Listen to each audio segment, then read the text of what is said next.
मेरे प्यारे देशवासियों, नमस्कार। आज मन की बात के एक और एपिसोड के जरिए हम एक साथ जुड़ रहे हैं। ये 2022 की पहली मन की बात है। आज हम फिर ऐसी चर्चाओं को आगे बढ़ाएंगे जो हमारे देश और देशवासियों की सकारात्मक प्रेरणाओं और सामूहिक प्रयासों से जुड़ी होती है। आज हमारे पूज्य बापू महात्मा गांधी जी की पुण्यतिथि भी है। 30 जनवरी का ये दिन हमें बापू की शिक्षाओं की याद दिलाता है। अभी कुछ दिन पहले ही हमने गणतंत्र दिवस भी मनाया। दिल्ली में राजपथ पर हमने देश के शौर्य और सामर्थ्य की जो झांकी देखी, उसने सबको गर्व और उत्साह से भर दिया है। एक परिवर्तन जो आपने देखा होगा, अब गणतंत्र दिवस समारोह 23 जनवरी यानी नेताजी सुभाष चंद्र बोस की जन्म जयंती से शुरू होगा और 30 जनवरी तक यानी गांधी जी की पुण्यतिथि तक चलेगा। इंडिया गेट पर नेताजी की डिजिटल प्रतिमा भी स्थापित की गई है। इस बात का जिस प्रकार से देश ने स्वागत किया, देश के हर कोने से आनंद की जो लहर उठी, हर देशवासी ने जिस प्रकार की भावनाएं प्रकट की, उसे हम कभी भूल नहीं सकते हैं। साथियों, आजादी के अमृत महोत्सव में देश इन प्रयासों के जरिए अपने राष्ट्रीय प्रतीकों को पुनर्प्रतिष्ठित कर रहा है। हमने देखा कि इंडिया गेट के समीप अमर जवान ज्योति और पास में ही नेशनल वॉर मेमोरियल पर प्रज्वलित ज्योति को एक किया गया। इस भावुक अवसर पर कितने ही देशवासियों और शहीद परिवारों की आंखों में आंसू थे। नेशनल वॉर मेमोरियल में आजादी के बाद से शहीद हुए देश के सभी जाबाजों के नाम अंकित किए गए हैं। मुझे सेना के कुछ पूर्व जवानों ने पत्र लिखकर कहा है कि शहीदों की स्मृति के सामने प्रज्वलित हो रही अमर जवान ज्योति शहीदों की अमरता का प्रतीक है। सच में अमर जवान ज्योति की ही तरह हमारे शहीद, उनकी प्रेरणा और उनके योगदान भी अमर है। मैं आप सभी से कहूंगा, जब भी अवसर मिले नेशनल वॉर मेमोरियल जरूर जाएं। अपने परिवार और बच्चों को भी जरूर ले जाएं। यहाँ आपको एक अलग ऊर्जा और प्रेरणा का अनुभव होगा। साथियों, अमृत महोत्सव के इन आयोजनों के बीच देश में कई महत्वपूर्ण राष्ट्रीय पुरस्कार भी दिए गए। एक है प्रधानमंत्री राष्ट्रीय बाल पुरस्कार। ये पुरस्कार उन बच्चों को मिले जिन्होंने छोटी सी उम्र में साहसिक और प्रेरणादायी काम किए हैं।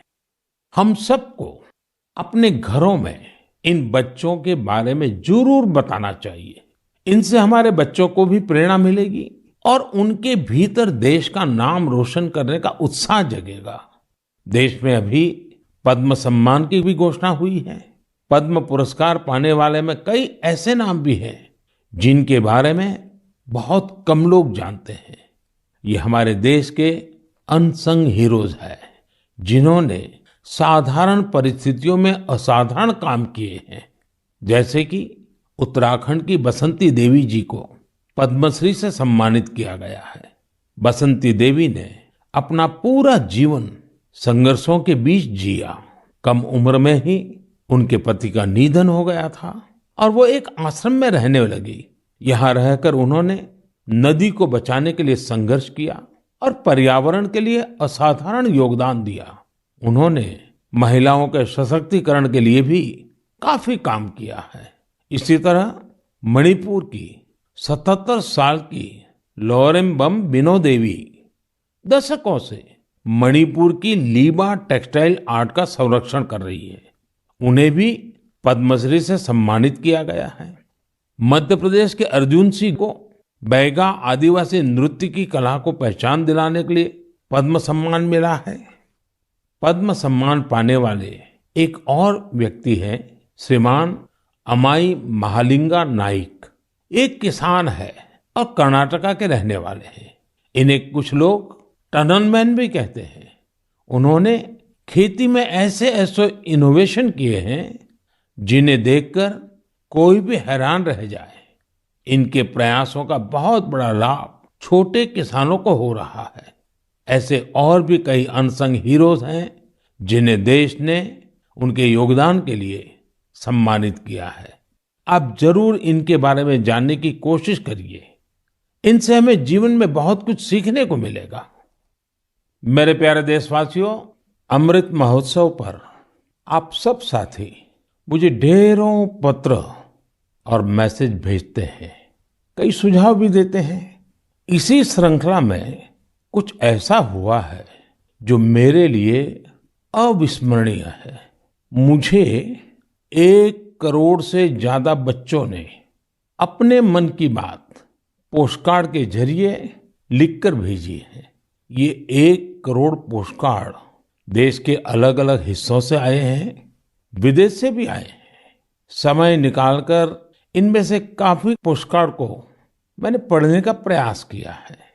इन पोस्टकार्ड्स में इस बात के दर्शन होते हैं कि देश के भविष्य के लिए हमारी नई पीढ़ी की सोच कितनी व्यापक और कितनी बड़ी है। मैंने मन की बात के श्रोताओं के लिए कुछ पोस्टकार्ड छांटे हैं जिन्हें मैं आपसे शेयर करना चाहता हूं। जैसे यह एक असम के गुवाहाटी से रिद्धिमा स्वर्गियारी का पोस्टकार्ड है। रिद्धिमा क्लास 7th की स्टूडेंट है और उन्होंने लिखा है कि वो आजादी के 100वें साल में एक ऐसा भारत देखना चाहती हैं जो दुनिया का सबसे स्वच्छ देश हो, आतंकवाद से पूरी तरह से मुक्त हो, 100% साक्षर देशों में शामिल हो, जीरो एक्सीडेंट कंट्री हो और सस्टेनेबल तकनीक से फूड सिक्योरिटी में सक्षम हो। रिद्धिमा, हमारी बेटियां जो सोचती हैं, जो सपने देश के लिए देखती हैं, वो तो पूरे होते ही हैं जब सबके प्रयास जुड़ेंगे। आपकी युवा पीढ़ी इसे लक्ष्य बनाकर काम करेगी तो आप भारत को जैसा बनाना चाहती हैं वैसे जरूर होगा। एक पोस्टकार्ड मुझे उत्तर प्रदेश के प्रयागराज की नव्या वर्मा का भी मिला है। नव्या ने लिखा है कि उनका सपना 2047 में ऐसे भारत का है जहां सभी को सम्मानपूर्ण जीवन मिले, जहां किसान समृद्ध हो और भ्रष्टाचार न हो। नव्या, देश के लिए आपका सपना बहुत सराहनीय है। इस दिशा में देश तेजी से आगे भी बढ़ रहा है। आपने भ्रष्टाचार मुक्त भारत की बात की। भ्रष्टाचार तो दीमक की तरह देश को खोखला करता है। उससे मुक्ति के लिए 2047 का इंतजार क्यों? ये काम हम सभी देशवासियों को, आज की युवा पीढ़ी को मिलकर करना है, जल्द से जल्द करना है। और इसके लिए बहुत जरूरी है कि हम अपने कर्तव्यों को प्राथमिकता दें। जहां कर्तव्य निभाने का एहसास होता है, कर्तव्य सर्वोपरि होता है, वहां भ्रष्टाचार फटक भी नहीं सकता। साथियों, एक और पोस्टकार्ड मेरे सामने है चेन्नई से मोहम्मद इब्राहिम का। इब्राहिम 2047 में भारत को रक्षा के क्षेत्र में एक बड़ी ताकत के रूप में देखना चाहते हैं। वो चाहते हैं कि चंद्रमा पर भारत का अपना रिसर्च बेस हो और मंगल पर भारत मानव आबादी को बसाने का काम शुरू करे। साथ ही इब्राहिम पृथ्वी को भी प्रदूषण से मुक्त करने में भारत की बड़ी भूमिका देखते हैं। इब्राहिम, जिस देश के पास आप जैसे नौजवान हो, उसके लिए कुछ भी असंभव नहीं है। साथियों, मेरे सामने एक और पत्र है मध्य प्रदेश के रायसेन में सरस्वती विद्या मंदिर में क्लास 10 की छात्रा भावना का।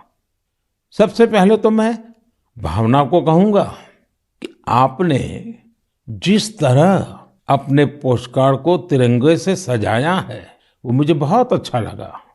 भावना ने क्रांतिकारी शिरीष कुमार के बारे में लिखा है। साथियों, मुझे गोवा से लॉरेंशियो परेरा का पोस्टकार्ड भी मिला है। ये क्लास 12 की स्टूडेंट है। इनके पत्र का भी विषय है आजादी के अनसंग हीरोज। मैं इसका हिंदी भावार्थ आपको बता रहा हूं। इन्होंने लिखा है, भिकाजी कामा भारतीय स्वतंत्रता संग्राम में शामिल रही सबसे बहादुर महिलाओं में से एक थी। उन्होंने बेटियों को सशक्त करने के लिए देश विदेश में बहुत से अभियान चलाए, अनेक प्रदर्शनियां लगाई। निश्चित तौर पर भिकाजी कामा स्वाधीनता आंदोलन की सबसे जाबाज महिलाओं में से एक थी। 1907 में उन्होंने जर्मनी में तिरंगा फहराया था। इस तिरंगे को डिजाइन करने में जिस व्यक्ति ने उनका साथ दिया था वो थे श्री श्यामजी कृष्ण वर्मा। श्री श्यामजी कृष्ण वर्मा जी का निधन 1930 में जेनेवा में हुआ था। उनकी अंतिम इच्छा थी कि भारत की आजादी के बाद उनकी अस्थियां भारत लाई जाए। वैसे तो 1947 में आजादी के दूसरे ही दिन उनकी अस्थियां भारत वापस लानी चाहिए थी, लेकिन ये काम नहीं हुआ। शायद परमात्मा की इच्छा होगी ये काम मैं करूं, और इस काम का सौभाग्य भी मुझे ही मिला। जब मैं गुजरात का मुख्यमंत्री था तो वर्ष 2003 में उनकी अस्थियां भारत लाई गई थी। श्यामजी कृष्ण वर्मा जी की स्मृति में उनके जन्म स्थान कच्छ के मांडवी में एक स्मारक का निर्माण भी हुआ है। साथियों, भारत की आजादी के अमृत महोत्सव का उत्साह केवल हमारे देश में ही नहीं है। मुझे भारत के मित्र देश क्रोएशिया से भी 75 पोस्टकार्ड मिले हैं। क्रोएशिया के जाग्रेब में school of applied arts and design के स्टूडेंट्स, उन्होंने ये 75 कार्ड्स भारत के लोगों के लिए भेजे हैं और अमृत महोत्सव की बधाई दी है। मैं आप सभी देशवासियों की तरफ से क्रोएशिया और वहां के लोगों को धन्यवाद देता हूं। मेरे प्यारे देशवासियों, भारत शिक्षा और ज्ञान की तपोभूमि रहा है। हमने शिक्षा को किताबी ज्ञान तक ही सीमित नहीं रखा, बल्कि इसे जीवन के एक समग्र अनुभव के तौर पर देखा है। हमारे देश की महान विभूतियों का भी शिक्षा से गहरा नाता रहा है। पंडित मदन मोहन मालवीय जी ने जहां बनारस हिंदू विश्वविद्यालय की स्थापना की, वहीं महात्मा गांधी ने गुजरात विद्यापीठ के निर्माण में अहम भूमिका निभाई। गुजरात के आणंद में एक बहुत ही प्यारी जगह है वल्लभ विद्यानगर। सरदार पटेल के आग्रह पर उनके 2 सहयोगियों भाई काका और भीखा भाई ने वहां युवाओं के लिए शिक्षा केंद्रों की स्थापना की। इसी तरह पश्चिम बंगाल में गुरुदेव रविंद्रनाथ टैगोर ने शांति निकेतन की स्थापना की। महाराजा गायकवाड़ भी शिक्षा के प्रबल समर्थकों में से एक थे। उन्होंने कई शिक्षण संस्थानों का निर्माण करवाया और डॉक्टर अंबेडकर और श्री अरविंदो समेत अनेक विभूतियों को उच्च शिक्षा के लिए प्रेरित किया। ऐसे ही महानुभावों की सूची में एक नाम राजा महेंद्र प्रताप सिंह जी का भी है। राजा महेंद्र प्रताप सिंह जी ने एक टेक्निकल स्कूल की स्थापना के लिए अपना घर ही सौंप दिया था। उन्होंने अलीगढ़ और मथुरा में शिक्षा केंद्रों के निर्माण के लिए खूब आर्थिक मदद की। कुछ समय पहले मुझे अलीगढ़ में उनके नाम पर एक यूनिवर्सिटी की आधारशिला रखने का भी सौभाग्य प्राप्त हुआ। मुझे खुशी है कि शिक्षा के प्रकाश को जन जन तक पहुंचाने की वही जीवंत भावना भारत में आज भी कायम है। क्या आप जानते हैं कि इस भावना की सबसे सुंदर बात क्या है? वो ये है कि शिक्षा को लेकर ये जागरूकता समाज में हर स्तर पर दिख रही है। तमिलनाडु के त्रिपुर जिले के उदुमलपेट ब्लॉक में रहने वाली तायम्मल जी का उदाहरण तो बहुत ही प्रेरणादायी है। तायम्मल जी के पास अपनी कोई जमीन नहीं है। बरसों से इनका परिवार नारियल पानी बेचकर अपना गुजर बसर कर रहा है। आर्थिक स्थिति भले अच्छी ना हो, लेकिन तायम्मल जी ने अपने बेटे बेटी को पढ़ाने में कोई कसर बाकी नहीं छोड़ी थी। उनके बच्चे Chinnaveerampatti panchayat union middle school में पढ़ते थे। ऐसे ही एक दिन स्कूल में अभिभावकों के साथ मीटिंग में ये बात उठी कि कक्षाओं और स्कूल की स्थिति को सुधारा जाए, स्कूल इंफ्रास्ट्रक्चर को ठीक किया जाए। तायम्मल जी भी उस मीटिंग में थी। उन्होंने सब कुछ सुना। इसी बैठक में फिर चर्चा इन कामों के लिए पैसे की कमी पर आकर टिक गई। इसके बाद तायम्मल जी ने जो किया उसकी कल्पना कोई नहीं कर सकता था। जिन तायम्मल जी ने नारियल पानी बेच बेचकर कुछ पूंजी जमा की थी, उन्होंने 1 लाख रुपए स्कूल के लिए दान कर दिए। वाकई ऐसा करने के लिए बहुत बड़ा दिल चाहिए, सेवा भाव चाहिए। तायम्मल जी का कहना है, अभी जो स्कूल है उसमें 8वीं कक्षा तक की पढ़ाई होती है। अब जब स्कूल का इंफ्रास्ट्रक्चर सुधर जाएगा तो यहाँ हायर सेकेंडरी तक की पढ़ाई होने लगेगी। हमारे देश में शिक्षा को लेकर यह वही भावना है जिसकी मैं चर्चा कर रहा था। मुझे आईआईटी बीएचयू के एक एल्यूमिनस के इस तरह के दान के बारे में भी पता चला है। बीएचयू के पूर्व छात्र जय चौधरी जी ने आईआईटी बीएचयू फाउंडेशन को $1 मिलियन यानी करीब करीब 7.5 करोड़ रुपया डोनेट किए। साथियों, हमारे देश में अलग अलग क्षेत्रों से जुड़े बहुत सारे लोग हैं जो दूसरों की मदद कर समाज के प्रति अपनी जिम्मेदारी का निर्वाह कर रहे हैं। मुझे बेहद खुशी है कि इस तरह के प्रयास उच्च शिक्षा के क्षेत्र में, खासकर हमारी अलग अलग आईआईटीज में निरंतर देखने को मिल रहे हैं। केंद्रीय विश्वविद्यालयों में भी इस प्रकार के प्रेरक उदाहरणों की कमी नहीं है। इस तरह के प्रयासों को और बढ़ाने के लिए पिछले साल सितंबर से देश में विद्यांजलि अभियान की शुरुआत हुई है। इसका उद्देश्य अलग अलग संगठनों, सीएसआर और निजी क्षेत्र की भागीदारी से देश भर के स्कूलों में शिक्षा की गुणवत्ता में सुधार लाना है। विद्यांजलि सामुदायिक भागीदारी और ओनरशिप की भावना को आगे बढ़ा रही है। अपने स्कूल, कॉलेज से निरंतर जुड़े रहना, अपनी क्षमता के अनुसार कुछ न कुछ योगदान देना, यह एक ऐसी बात है जिसका संतोष और आनंद अनुभव लेकर ही पता चलता है। मेरे प्यारे देशवासियों, प्रकृति से प्रेम और हर जीव के लिए करुणा, ये हमारी संस्कृति भी है और सहज स्वभाव भी है।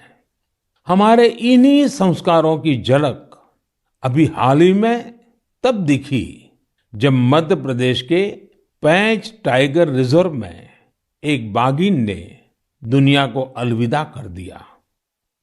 इस बाघिन को लोग कॉलर वाली बाघिन कहते थे। वन विभाग ने इसे T15 नाम दिया था।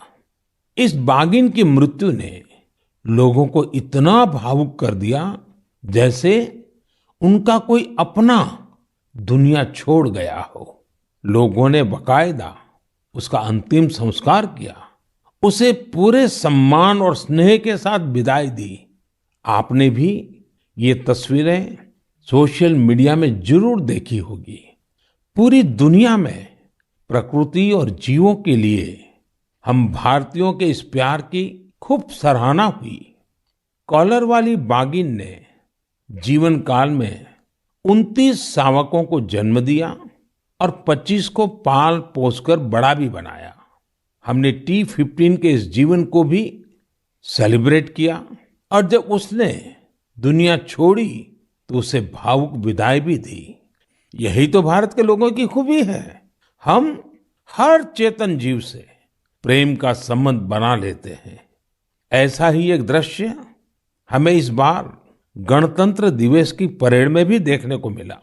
इस परेड में प्रेसिडेंट्स बॉडीगार्ड्स के चार्जर घोड़े विराट ने अपनी आखिरी परेड में हिस्सा लिया। घोड़ा विराट 2003 में राष्ट्रपति भवन आया था और हर बार गणतंत्र दिवस पर कमांडेंट चार्जर के तौर पर परेड को लीड करता था। जब किसी विदेशी राष्ट्राध्यक्ष का राष्ट्रपति भवन में स्वागत होता था, तब भी वो अपनी ये भूमिका निभाता था। इस वर्ष आर्मी डे पर घोड़े विराट को सेना प्रमुख द्वारा कॉज कमेंडेशन कार्ड भी दिया गया। विराट की विराट सेवाओं को देखते हुए उसकी सेवानिवृत्ति के बाद उतने ही भव्य तरीके से उसे विदाई दी गई। मेरे प्यारे देशवासियों, जब एकनिष्ठ प्रयास होता है, नेक नियत से काम होता है, तो उसके परिणाम भी मिलते हैं। इसका एक बेहतरीन उदाहरण सामने आया है असम से। असम का नाम लेते ही वहां के चाय बागान और बहुत सारे नेशनल पार्क का ख्याल आता है। साथ ही एक सींग वाले गैंडे यानी वन हॉर्न्ड राइनो की तस्वीर भी हमारे मन में उभरती है। आप सभी जानते हैं कि एक सींग वाला गैंडा हमेशा से असमिया संस्कृति का हिस्सा रहा है।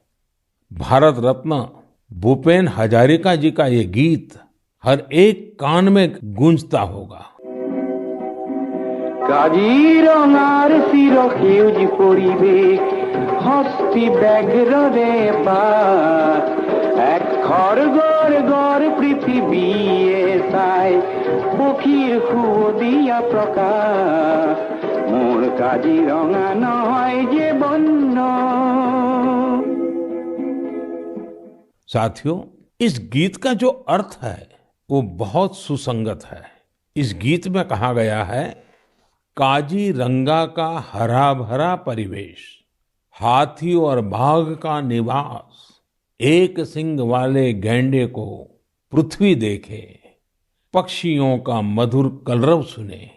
असम की विश्व प्रसिद्ध हथकरघा पर बुनी गई मूंगा और एरी की पोशाकों में भी गैंडों की आकृति दिखाई देती है।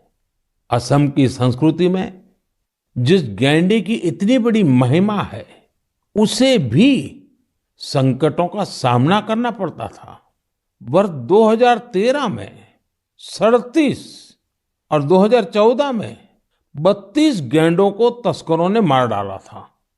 इस चुनौती से निपटने के लिए पिछले 7 वर्षों में असम सरकार के विशेष प्रयासों से गैंडों के शिकार के खिलाफ एक बहुत बड़ा अभियान चलाया गया। पिछले 22 सितंबर को वर्ल्ड राइनो डे के मौके पर तस्करों से जब्त किए गए 2400 से ज्यादा सींगों को जला दिया गया था। यह तस्करों के लिए एक सख्त संदेश था। ऐसे ही प्रयासों का नतीजा है कि अब असम में गैंडों के शिकार में लगातार कमी आ रही है। जहां 2013 में 37 गैंडे मारे गए थे, वहीं 2020 में 2 और 2021 में सिर्फ 1 गैंडे के शिकार का मामला सामने आया है। मैं गैंडों को बचाने के लिए असम के लोगों के संकल्प की सराहना करता हूं। साथियों, भारतीय संस्कृति के विविध रंगों और आध्यात्मिक शक्ति ने हमेशा से दुनिया भर के लोगों को अपनी ओर खींचा है। अगर मैं आपसे कहूं कि भारतीय संस्कृति अमेरिका, कनाडा, दुबई, सिंगापुर, पश्चिमी यूरोप और जापान में बहुत ही लोकप्रिय है, तो ये बात आपको बहुत सामान्य लगेगी, आपको कोई हैरानी नहीं होगी। लेकिन अगर ये कहूं कि भारतीय संस्कृति का लैटिन अमेरिका और साउथ अमेरिका में भी बड़ा आकर्षण है, तो आप एक बार जरूर सोच में पड़ जाएंगे। मैक्सिको में खादी को बढ़ावा देने की बात हो या फिर ब्राजील में भारतीय परंपराओं को लोकप्रिय बनाने का प्रयास, मन की बात में हम इन विषयों पर पहले चर्चा कर चुके हैं। आज मैं आपको अर्जेंटीना में फहरा रहे भारतीय संस्कृति के परचम के बारे में बताऊंगा। अर्जेंटीना में हमारी संस्कृति को बहुत पसंद किया जाता है। 2018 में मैंने अर्जेंटीना की अपनी यात्रा के दौरान योग के कार्यक्रम में योगा फॉर पीस में हिस्सा लिया था। यहाँ अर्जेंटीना में एक संस्था है, हस्तिनापुर फाउंडेशन। आपको सुनकर के आश्चर्य होता है ना, कहाँ अर्जेंटीना और वहां भी हस्तिनापुर फाउंडेशन। यह फाउंडेशन अर्जेंटीना में भारतीय वैदिक परंपराओं के प्रसार में जुटा है। इसकी स्थापना 40 साल पहले एक मैडम प्रोफेसर एडा एल्ब्रेट ने की थी। आज प्रोफेसर एडा एल्ब्रेट 90 वर्ष की होने जा रही है। भारत के साथ उनका जुड़ाव कैसे हुआ, ये भी बहुत दिलचस्प है। जब वो 18 साल की थी, तब पहली बार भारतीय संस्कृति की शक्ति से उनका परिचय हुआ। उन्होंने भारत में काफी समय भी बिताया, भगवत गीता और उपनिषदों के बारे में गहराई से जाना। आज हस्तिनापुर फाउंडेशन के 40,000 से अधिक सदस्य हैं और अर्जेंटीना एवं अन्य लैटिन अमेरिकी देशों में इसकी करीब 30 शाखाएं हैं। हस्तिनापुर फाउंडेशन ने स्पेनिश भाषा में 100 से अधिक वैदिक और दार्शनिक ग्रंथ भी प्रकाशित किए हैं। इनका आश्रम भी बहुत मनमोहक है। आश्रम में 12 मंदिरों का निर्माण कराया गया है, जिनमें अनेक देवी देवताओं की मूर्तियां हैं। इन सब के केंद्र में एक ऐसा मंदिर भी है जो अद्वैतवादी ध्यान के लिए बनाया गया है। साथियों, ऐसे ही सैकड़ों उदाहरण यह बताते हैं हमारी संस्कृति हमारे लिए ही नहीं बल्कि पूरी दुनिया के लिए एक अनमोल धरोहर है। दुनिया भर के लोग उसे जानना चाहते हैं, समझना चाहते हैं, जीना चाहते हैं। हमें भी पूरी जिम्मेदारी के साथ अपनी सांस्कृतिक विरासत को खुद अपने जीवन का हिस्सा बनाते हुए सब लोगों तक पहुंचाने का प्रयास करना चाहिए। मेरे प्यारे देशवासियों, मैं अब आपसे और खासकर अपने युवाओं से एक प्रश्न करना चाहता हूं। आप सोचिए, आप एक बार में कितने पुशअप कर सकते हैं? मैं जो आपको बताने वाला हूं वो निश्चित रूप से आपको आश्चर्य से भर देगा। मणिपुर में 24 साल के युवा थोना ओजम निरंजॉय सिंह ने 1 मिनट में 109 पुशअप्स का रिकॉर्ड बनाया है। निरंजॉय सिंह के लिए रिकॉर्ड तोड़ना कोई बात नहीं है। इससे पहले भी उन्होंने 1 मिनट में एक हाथ से सबसे ज्यादा नकल पुशअप्स का रिकॉर्ड बनाया था। मुझे पूरा विश्वास है कि निरंजॉय सिंह से आप प्रेरित होंगे और फिजिकल फिटनेस को अपने जीवन का हिस्सा बनाएंगे। साथियों, आज मैं आपके साथ लद्दाख की एक ऐसी जानकारी साझा करना चाहता हूं जिसके बारे में जानकर आपको जरूर गर्व होगा। लद्दाख को जल्द ही एक शानदार ओपन सिंथेटिक ट्रैक और एस्ट्रो टर्फ फुटबॉल स्टेडियम की सौगात मिलने वाली है। यह स्टेडियम 10,000 फीट से अधिक की ऊंचाई पर बन रहा है और इसका निर्माण जल्द पूरा होने वाला है। लद्दाख का यह सबसे बड़ा ओपन स्टेडियम होगा जहां 30,000 दर्शक एक साथ बैठ सकेंगे। लद्दाख के इस आधुनिक फुटबॉल स्टेडियम में 8 लेन वाला एक सिंथेटिक ट्रैक भी होगा। इसके अलावा यहाँ 1,000 बेड वाले एक हॉस्टल की सुविधा भी होगी। आपको ये जानकर भी अच्छा लगेगा कि इस स्टेडियम को फुटबॉल की सबसे बड़ी संस्था फीफा ने भी सर्टिफाई किया है। जब भी स्पोर्ट्स का ऐसा कोई बड़ा इंफ्रास्ट्रक्चर तैयार होता है तो यह देश के युवाओं के लिए बेहतरीन अवसर लेकर आता है। साथ साथ जहां ये व्यवस्था होती है वहां भी देश भर के लोगों का आना जाना होता है, टूरिज्म को बढ़ावा मिलता है और रोजगार के अनेक अवसर पैदा होते हैं। इस स्टेडियम का भी लाभ लद्दाख के हमारे अनेकों युवाओं को होगा। मेरे प्यारे देशवासियों, मन की बात में इस बार भी हमने अनेक विषयों पर बात की। एक विषय और है जो इस समय सबके मन में है और वो है कोरोना का। कोरोना की नई वेव से भारत बहुत सफलता के साथ लड़ रहा है। ये भी गर्व की बात है कि अब तक करीब करीब 4.5 करोड़ बच्चों ने कोरोना वैक्सीन की डोज ले ली है। इसका मतलब यह हुआ कि 15 से 18 साल की आयु वर्ग के लगभग 60% यूथ ने 3 से 4 हफ्ते में ही टीके लगवा लिए हैं। इससे न केवल हमारे युवाओं की रक्षा होगी, बल्कि उन्हें पढ़ाई जारी रखने में भी मदद मिलेगी। एक और अच्छी बात ये भी है कि 20 दिन के भीतर ही 1 करोड़ लोगों ने प्रिकॉशन डोज भी ले ली है। अपने देश की वैक्सीन पर देशवासियों का ये भरोसा हमारी बहुत बड़ी ताकत है। अब तो कोरोना संक्रमण के केस भी कम होने शुरू हुए हैं। ये बहुत सकारात्मक संकेत है। लोग सुरक्षित रहें, देश की आर्थिक गतिविधियों की रफ्तार बनी रहे, हर देशवासी की यही कामना है। और आप तो जानते ही हैं, मन की बात में कुछ बातें मैं कहे बिना रह ही नहीं सकता हूं। जैसे स्वच्छता अभियान को हमें भूलना नहीं है, सिंगल यूज प्लास्टिक के खिलाफ अभियान को हमें और तेजी लानी जरूरी है। वोकल फॉर लोकल का मंत्र ये हमारी जिम्मेवारी है। हमें आत्मनिर्भर भारत अभियान के लिए जी जान से जुटे रहना है। हम सबके प्रयास से ही देश विकास की नई ऊंचाइयों पर पहुंचेगा। इसी कामना के साथ मैं आपसे विदा लेता हूं। बहुत बहुत धन्यवाद।